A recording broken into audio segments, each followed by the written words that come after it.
जो आना चाहे स्वागत है सबका, क्योंकि बीजेपी ने सबको वादा किया मंत्री बनाने का। दल है जो बड़ा इंतजार कर रहा है बहुत दिनों से तो वो कहा कि आपके भी 2 मंत्री बनेंगे। और जो पुराना दल था उससे भी कहा कि आपका रास्ता भेजेंगे, नहीं तो मंत्री बनाएंगे। जो नया दल जुड़ा है उससे कहा गया कि एक प्रदेश में, एक दिल्ली में मंत्री बनेगा। फिर तो ये सब चीजें सामने हैं आपके। तो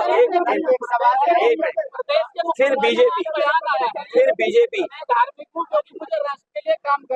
राष्ट्रवादी वो व्यक्ति होगा जो हमारे किसान और हमारे दुख को समझता होगा। राष्ट्रवादी भाषण से नहीं हो सकता। राष्ट्रवादी आप भारत माता की जय बोलेंगे और अग्निवीर जैसी व्यवस्था लाएंगे। आप राष्ट्रवादी तब होंगे जब किसान को आप उसका हक देंगे, नौजवान को नौकरी दोगे। तभी तो कहा ना, जय जवान जय किसान। अगर जय जवान जय किसान का महत्व नहीं समझते हो तो आप राष्ट्रवादी नहीं है।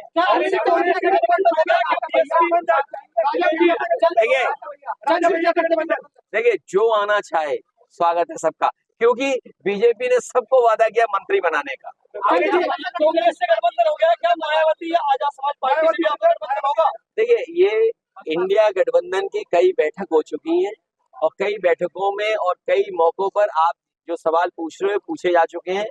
उस पे अब आगे कोई बात नहीं होगी। चंद्रशेखर आप एक पार्टी से लड़ सकते हैं या अपनी पार्टी? अरे वो हमारे यहाँ है, हम देखेंगे क्या करना है, या पार्टी से राय ले लेंगे क्या करना है। कह तो दिया, तुमने सुना नहीं? जितने गठबंधन दल है उन सबको बीजेपी ने कहा है कि आपके 2-2 मंत्री बनेंगे। अब बताइए कैसे मंत्री बनेंगे सब?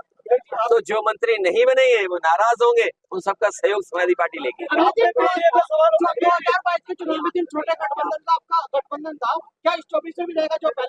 नहीं, हमारी कोशिश होगी कि लोगों को साथ लाएं, वोट बढ़ाएं।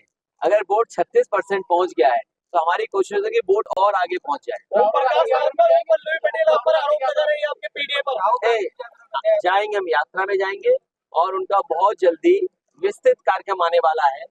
जो आगरा में कार्यक्रम होगा उसमें विस्तृत कार्यक्रम आने के बाद मैं शामिल होऊंगा। और ये लेट चलता है, क्यों? व्हाट्सएप सोशल मीडिया नहीं देखते हो? तो पीडीए में है, पीडीए की मदद करेंगी वो। ये लेट चलता है। अरे आपने धन्यवाद दिया हमें जब हमने पहले ज्यादा भेजे थे। अरे धन्यवाद नहीं देते हो बताओ हमें।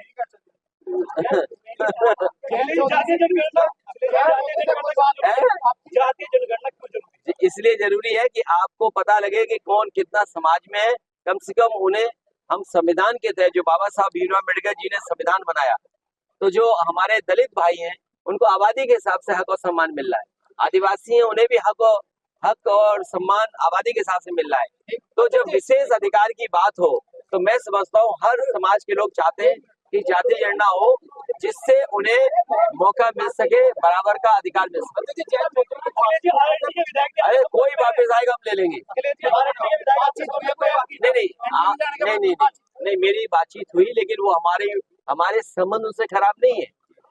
हमारी जो बातचीत है वो तो रहेगी और संबंध रहेंगे, लेकिन हमारा अगर साथी ला सकता है किसी को तो हम तो सबको स्वागत कर रहे हैं। अभी भी हम पे 63 सीटें हैं, लेकिन 2 बड़ा के 7 बड़ा। मुजफ्फरनगर में समाजवादी कार्यकर्ताओं में गुटबाजी है, आज भी वहाँ पे हुई है। तो क्या हो गया, कंपटीशन होगा, उसमें क्या दिक्कत है? पहले अनिल रॉय जी को धन्यवाद दूंगा कि उन्होंने अपने पारिवारिक कार्यक्रम में मुझे याद किया। मैं इनके परिवार का धन्यवाद देता हूँ और जो बच्चे अपना जीवन आगे बढ़ाएंगे उनको मैं पूरे जीवन भर के लिए शुभकामनाएं देता हूँ। जहाँ तक सवाल राजनीति का है, जो सरकार डबल इंजन का दावा करती है और भारत की अर्थव्यवस्था दुनिया में 5वें नंबर का दावा करती है, विश्व गुरु बनने का दावा करती है, कोई गांव शायद ही बचा हो जिसमें विकसित भारत यात्रा को लेकर के संदेश न पहुंचाने का काम किया हो। और कहने को ये कहते हैं कि अमृत काल है। अगर ये अमृत काल है, आप दुनिया की 5वीं अर्थव्यवस्था बन गए हैं, हमारा किसान क्यों धरना दे रहा है? किसान क्यों दुखी है? किसान क्यों परेशान है? किसान क्यों ट्रैक्टर लेकर के, अपनी ट्रॉली लेकर के और क्यों किसान अपने यहाँ सब कुछ बांध करके दिल्ली के पास जा रहा है और दिल्ली कोई उनको जवाब नहीं दे पा रही है। और तब जब यहाँ के नहीं बल्कि पूरे देश के चौधरी चरण सिंह जी किसानों के सवाल पर और गरीबों के सवाल पर सबसे मुखर थे, उनको सम्मान दिया भारत रत्न से, स्वामीनाथन जी को भारत रत्न। और उसके बाद सरकार ने कहा था कि आय दोगुनी होगी। क्या किसान अपनी फसल की आय दोगुनी पा रहा है? और अगर फसल की कीमत भी नहीं मिल रही उसको, और इस महंगाई में, इन परिस्थितियों में सबसे ज्यादा किसान के ऊपर संकट है। जिस तरीके से मल्टीनेशनल कंपनियां या विदेश की कंपनियां दबाव बना रही हैं बीज को लेकर के, अनाज को खरीदने को लेकर के, अपने बाजार को कब्जा करने के चक्कर में, मैं उदाहरण दे सकता हूं, चीनी का क्षेत्र है, ये अलग सवाल है। किसान को गन्ने की क्या कीमत मिले आज की महंगाई में, सरकार को आगे आना चाहिए था।